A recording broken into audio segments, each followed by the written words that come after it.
No politics, only आपका भाई। Power star Pawan Singh अपने धर्मपत्नी ज्योति सिंह के चुनाव प्रचार करने के लिए प्रोग्राम में अभी देख सकते हैं कि इतना ज़्यादा मतलब उस प्रोग्राम में ज्योति भाभी भी नजर आ रही है। ये वीडियो सोशल मीडिया पे बहुत ही ज़्यादा वायरल हो रही है।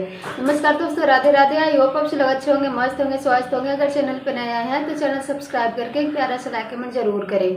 ज्योति सिंह और पवन सिंह एक दूसरे के खिलाफ चुनाव लड़ रहे थे या नहीं, ये लोगों को बहुत ही अच्छी तरह से पता है। लेकिन अभी देख सकते हैं कि ये वीडियो सोशल मीडिया पे सबके मन में फिर से एक सवाल खड़ा कर दिया है कि क्या सच में पवन सिंह ज्योति भाभी के चुनाव प्रचार करने के लिए पहुंच गए हैं। तो ये बहुत ही ज़्यादा फेक वीडियो और बहुत ही ज़्यादा झूठ बात है, क्योंकि पवन सिंह कभी भी मतलब अगले जन्म में भी शायद ज्योति सिंह कभी सपोर्ट नहीं कर सकते।